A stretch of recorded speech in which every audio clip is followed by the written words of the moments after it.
angiogenesis and increased tumor vascularization and other pro-tumor, microenvironment facilitation. Okay. All right. So you mentioned IDO is one of the key pathways. What about TDO? So TDO and IDO are kind of like redundant pathways, and the TDO pathway, it's at least based on there's some conflicting data about this, but there seems to be some differences in various tumor types in terms of upregulation of TDO and IDO. Like for example, in lung, it's predominantly IDO that's actually the main mediator for T cell differentiation.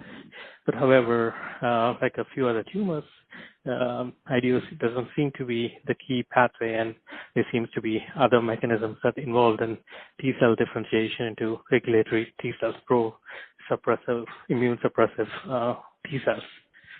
In what type of cancer did you say that was?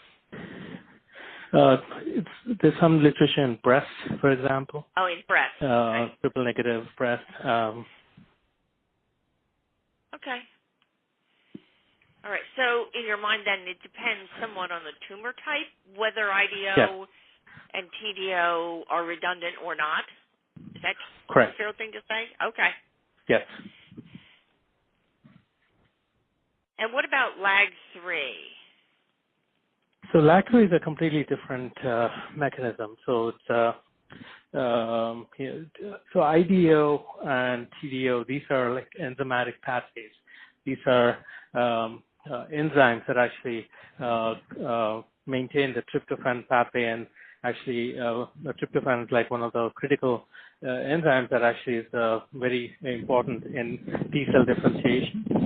So the mechanism is completely different. LAG3 is a receptor on T cells, and activation of LAG3 can serve as like a checkpoint, negative checkpoint, and it's kind of in some ways similar to PD-1, but LAG3 is only expressed in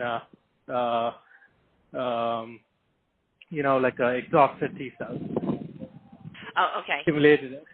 It's usually only in the context of PD-1 stimulation. Okay, but you consider that part of the immuno-oncology landscape? Yes, correct, okay. correct. But however, like LAG3, what I was saying was it's actually more in, so when you have LAG3 expression, it's almost always, at least in the context of tumor immunology, it's always in the context of activated or exhausted T cells. Okay. How about TIM3? So TIM3 and LAG3 are kind of similar in terms of like what they do. So in terms of selectivity, in, whether, so LAG3 is a more stronger T cell inactivation signal compared to TIM3. However, the challenge with LAG3 is it's highly, especially when you block LAG3, you can have like a very strong induction of T cell exhaustion compared to TIM3, where it is like a negative checkpoint, but it's not as prominent as what they see with LAG3 inhibition. Okay. Hello? Okay. And what about TIGIT? T-I-G-I-T. Hello? Hello? Hello? Hello? I'm here. Hello? Hello? Hello? Hi, I can hear you. Oh, okay. You're back? Yep. Okay. Think about TIGIT. Is that part of the immuno-oncology landscape in your mind? Yes, it is. And TIGIT's interesting, and it's a relatively new agent.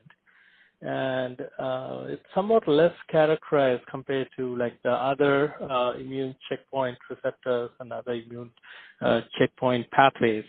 The TIGIT, the ligand has not been very well established. There's some data mostly from the folks at Genentech have been like working on this